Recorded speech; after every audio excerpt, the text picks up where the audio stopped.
Samuel Lee Smithers has spent nearly 26 years on Florida's death row, his life hanging in the balance after a brutal double murder.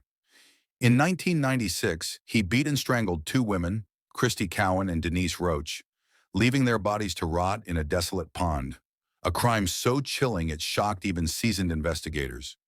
But to understand how a man could descend to such darkness, we must rewind to the very beginning, where the seeds of his story were sown.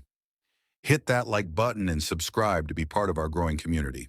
Also, drop a comment telling us where you're watching from as we dive into this chilling story. Samuel Lee Smithers was born on July 31st, 1953 in Chattanooga, Tennessee, a working-class city nestled along the Tennessee River. The third of five children, he grew up in a modest household with parents who struggled to make ends meet. His father, a factory worker, was a stern figure, often absent or preoccupied, while his mother juggled raising the kids and keeping the family afloat. Public records paint a picture of a tight-knit but strained home, where money was scarce and tensions ran high. By the time Sam was a boy, the family had moved to Plant City, Florida, chasing better opportunities in the heart of strawberry country. Life in Plant City wasn't kind to young Sam. The family lived in a cramped, run-down home, and poverty shadowed their every step. School was no escape. Sam was an average student at best, often clashing with teachers and peers. Classmates later recalled him as quiet but quick to anger, with a chip on his shoulder that grew with every slight. At age 12, he got into his first real trouble, a fistfight at school that left another kid bloodied. It wasn't just a one-off. By his teens, Sam was dabbling in petty theft, stealing bikes, shoplifting snacks, anything to feel a spark of control in a world that seemed stacked against him. There were whispers of deeper issues at home. Neighbors noted the Smithers household was often chaotic, with yelling spilling out into the night. While no court records confirm physical abuse, Sam's later psychological evaluations hinted at a childhood marked by neglect and harsh discipline. He craved attention, but never quite found it, not from his overworked parents or his small-town community. At 16, he dropped out of high school, fed up with rules and ready to carve his own path. He took odd jobs, picking fruit, washing cars, but resentment simmered beneath the surface. Each dead-end gig, each missed opportunity, seemed to fuel a growing rage. By his early 20s, Sam was already a man adrift, bouncing between low-paying jobs and fleeting relationships. Little is known about exactly how Samuel Lee Smithers met his wife, but records show they married young, around 1973 when he was in his early 20s, shortly after he left his unstable job-hopping life behind. Their relationship appeared steady on the surface. He was seen as a devoted family man, working as an electrician's helper, and even serving as a deacon at his Baptist church in Plant City, Florida. They built a home in the quiet Walden Lake subdivision, raised a son who was college-age by the mid-1990s, and stuck together for 23 years through everyday struggles. Friends and family described Sam as a good husband and father, always polite and deeply religious, quoting Bible verses and helping at church. But beneath the calm, cracks showed.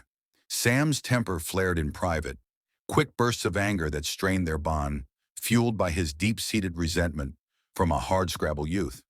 What started as minor arguments escalated over time, his rage building like a pressure cooker from feelings of inadequacy and control issues.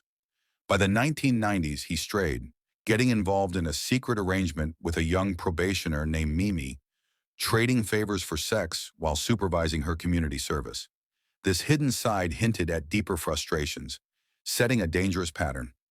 How far would his bottled-up fury go when pushed? The events leading to Samuel Lee Smithers' horrific crimes unfolded in the spring of 1996, a time when his outward life as a church deacon masked a brewing storm of violence. It all centered on a 27-acre vacant property in rural Plant City, Florida, owned by Marion Whitehurst, a fellow church member. In 1995, Sam had agreed to mow the lawn there for extra cash, and they renewed the deal in 1996. The isolated spot, fenced with a locked gate, dotted with 3 ponds, and far from prying eyes, became the stage for unimaginable tragedy. The first victim was 24-year-old Denise Roach, a mother of 2 from Jamaica who had fallen into prostitution on the gritty streets of East Tampa near the luxury motel. On May 7, 1996, while Sam was mowing the grass, Denise wandered onto the property, claiming she had permission to be there. What started as a chance encounter turned tense. Sam later said she hit him during an argument when he demanded she leave. In a flash of rage, he punched her in the face, shoved her against a wall in the carport, and a loose piece of wood fell, knocking her unconscious. But the violence didn't stop there. Autopsy reports revealed a far more brutal assault: 16 puncture wounds to her skull from a sharp tool, likely a screwdriver or similar, plus skull fractures, manual strangulation marks around her neck, and deep slits in her clothing from a blade.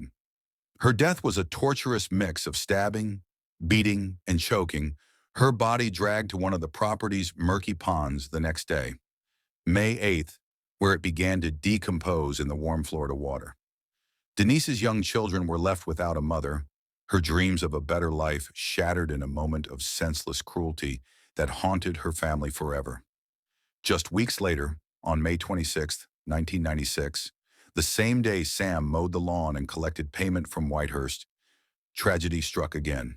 That evening, around 6:19 p.m., security footage captured Sam at a nearby convenience store with 31-year-old Christy Elizabeth Cowan, another mother of two from Connecticut, also working as a prostitute in the same East Tampa area. He had picked her up, promising money for sex, and drove her to the Whitehurst property. But things soured fast when Christy demanded payment up front and threw a drink at him. Enraged, Sam grabbed an axe from the carport and struck her in the head, knocking her out cold. He dragged her limp body through the dirt to the same pond. But hearing her moan, he returned with a garden hoe and bashed her again to shut her up, then hurled tree limbs at her for good measure. The medical examiner detailed a nightmare of injuries: chop wounds penetrating her brain, blunt trauma to her jaw and face, strangulation bruises, and signs she was still alive when submerged, possibly drowning as foam formed around her mouth. Christy's final moments were filled with terror, her body left to float alongside Denise's in the stagnant water. A heartbreaking end for a woman fighting to support her kids, leaving behind a ripple of grief that devastated her loved ones. These murders weren't random. They stemmed from Sam's explosive temper, clashing with vulnerable women in isolated encounters. The emotional toll was profound. 2 mothers gone, 4 children orphaned, families torn apart by the sheer brutality. But how long could Sam keep his dark secret hidden before the truth surfaced?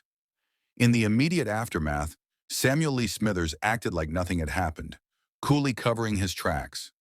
After killing Denise Roach, he returned the next day with a mop and bucket, scrubbing away the bloodstains in the carport and dragging her body to the pond to hide it under the surface. Following Christy Cowan's murder on May 26, 1996, he stayed on the property, calmly washing the bloodied axe when Marion Whitehurst unexpectedly showed up around 7 p.m. to check on things. Spotting a pool of fresh blood, she asked what it was. Sam lied smoothly, saying someone must have killed a small animal nearby. He promised to clean it up, and by the time authorities arrived, the scene was spotless, though faint traces remained. But the facade cracked just 2 days later, on May 28, 1996. Whitehurst, still uneasy, returned to the property and noticed drag marks leading from the carport toward the pond. Alarmed, she called the Hillsborough County Sheriff's Office. Deputy Michael Skolnick arrived, followed the marks, and spotted Christy's body floating face down in the water, her injuries fresh and horrific. A dive team soon discovered Denise's decomposed remains in the same pond.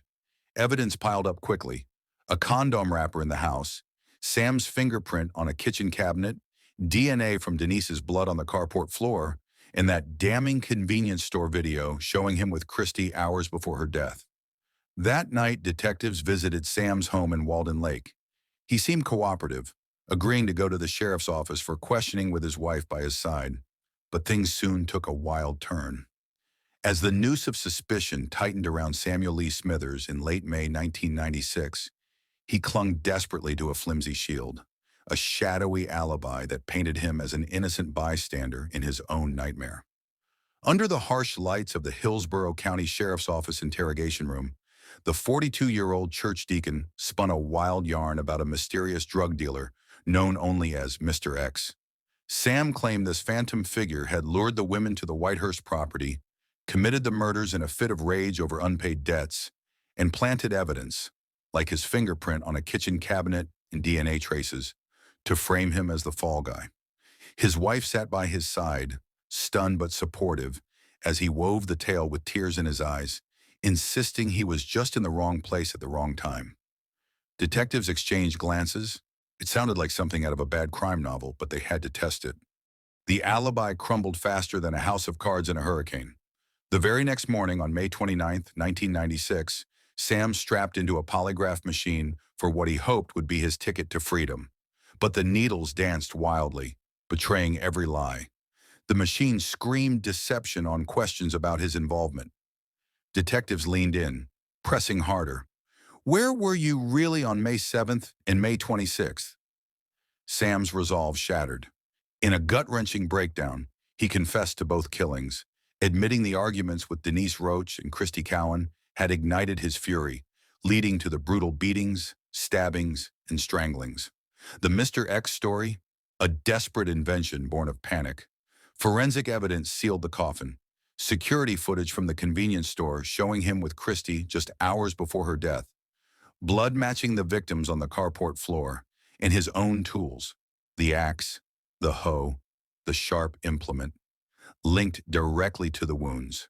No mysterious dealer, just a man unraveling under the weight of his secrets. With the confession taped and irrefutable, the alibi was dead on arrival, leaving Sam handcuffed and facing the full fury of the law. The trial kicked off in early 1998 in Tampa's 13th Judicial Circuit, a high-stakes showdown that gripped Hillsborough County like a fever. Dubbed the Deacon of Death by shocked locals, Sam sat stone-faced in court, his mild-mannered electrician facade cracking under the prosecution's onslaught. Prosecutor Diana Smith laid out the horrors with chilling precision. Timelines pieced from autopsies, witness testimonies from Marion Whitehurst spotting him cleaning the bloodied axe, and that damning video of him chatting up Christy at the store. Sam's defense team, led by attorney J. Michael Cowan, fought back with motions to suppress the confession, arguing it was coerced after hours of grilling without a lawyer. The judge shot it down. The tape showed Sam waiving his rights willingly. They pushed for separate trials on the two murders, claiming prejudice from the back-to-back brutality, but the court denied it, letting jurors hear the full gruesome saga. Tensions peaked when one pretrial hearing on evidence admissibility happened without Sam present. Defense cried foul, but again, no dice. As witnesses took the stand, from sobbing family members of the victims to churchgoers who once praised Sam's Bible-quoting piety, the courtroom air thickened. Would the jury see a monster or a broken man shaped by hardship?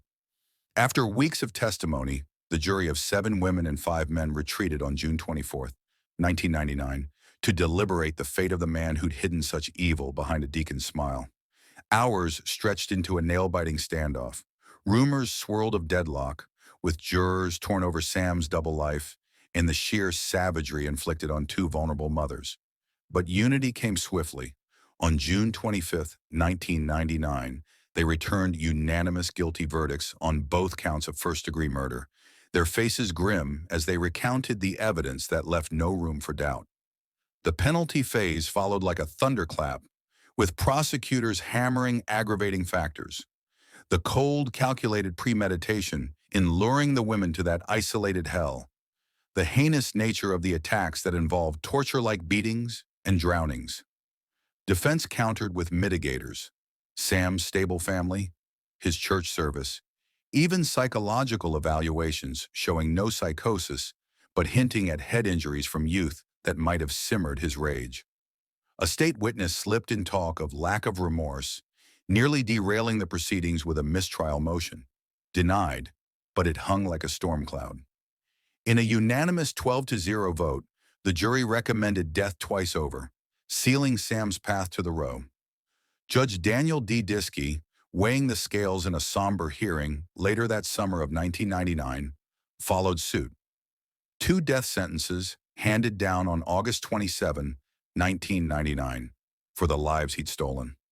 After his August 1999 sentencing, Samuel Lee Smithers entered the grim world of Florida's death row at Florida State Prison in Stark, a fortress-like facility where isolation reigned supreme. For nearly 26 years, inmates like Smithers have endured solitary confinement in tiny 6 by 9 by 9, 0.5-foot cells, locked down for 22 to 24 hours a day, with just a bunk, toilet, sink, and a small window for light. Meals slide through a door slot 3 times daily, basic trays of breakfast, lunch, and dinner, while showers happen every other day under guard supervision. Exercise, a few hours a week in chain-link cages outdoors, pacing alone like a caged animal. No jobs, no classes, no group activities. Instead, time crawls by with mail arrivals, every day except weekends and holidays. The crackle of a radio, or the glow of a 13-inch TV bought from the prison canteen with snacks like chips or candy. The air hums with tension, shouts echo through vents, guards patrol with stern efficiency, and the constant threat of execution hangs like a shadow. Smithers, once a church deacon, known for his polite demeanor, carried that trait into incarceration. Court records from his trial's penalty phase praised him as a model inmate during pretrial detention, with a deputy testifying to his cooperative behavior. No fights, no disruptions. The judge even weighed this as a mitigating factor, noting Smithers would likely conduct himself well in prison, giving it moderate importance in sentencing. Interactions stayed minimal. Brief exchanges with guards during cell checks or medical visits, and distant chats with other inmates through doors or air ducts, as death row's rules keep everyone apart to prevent chaos. But did this enforced solitude chip away at his spirit, or did it offer space for quiet reflection? Remorse? The records offer no clear signs from his time behind bars, no public apologies, no tearful interviews. During the trial, a state witness slipped in a comment about his lack of remorse, sparking a failed mistrial bid in appeals. But Smithers himself stayed silent on the matter in post-conviction filings. Religion, however, echoed his pre-prison life. The court highlighted his devout Baptist faith and regular church attendance as another mitigator, weighed moderately. As a former deacon, he might have turned to Bible reading or chaplain talks in his cell, finding comfort in verses amid the despair, though details remain scarce. How did faith hold up against the endless weight? Smithers spent much of his time battling the system through appeals, a relentless fight that defined his death row years. His direct appeal hit the Florida Supreme Court in 1999, challenging confession validity, crime severance, and aggravating factors like the murder's heinous nature. But it was affirmed in 2002, with U.S. Supreme Court review denied in 2003. Undeterred, he filed a post-conviction 3.851 motion in 2003, amended in 2006, leading to evidentiary hearings in 2007, where experts revisited his mental health, citing brain damage from old head injuries and possible psychosis. Denied again, a 2009 appeal claimed ineffective counsel for ignoring racial bias in his confession and deeper mental probes, but the court shut it down. Psychological evaluations painted a troubled mind. Defense experts argued extreme emotional disturbance impaired his actions, while state ones dismissed psychosis. Even now, with a death warrant signed, a notice of appeal is due by September 26, 2025, potentially his last stand. Would the gavel finally swing in his favor, or was the fight futile? Now at 72, an age where many reflect on a life well lived, Samuel Lee Smithers stares down his scheduled lethal injection on October 14, 2025, at Florida State Prison, the culmination of Governor Ron DeSantis' death warrant signed just days ago on September 12th. If it proceeds, he'd be Florida's 14th execution this year, a stark record. In these final weeks, Smithers likely shifts to a death watch cell under round-the-clock eyes, stripped of belongings as protocols tighten. Aging on death row brings its own burdens, possible health woes from years in confinement, compounded by those trial-noted head injuries that experts link to mental fog. Anti-death penalty groups rally with petitions for a stay, urging mercy while the clock ticks.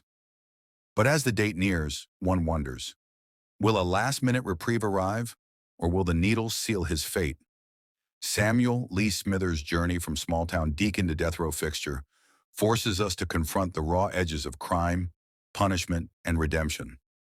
But in a system that drags out death for decades, was justice truly served by executing an elderly man long after his crimes? Or does it expose deeper flaws in capital punishment that prolong agony for victims' families and the condemned alike?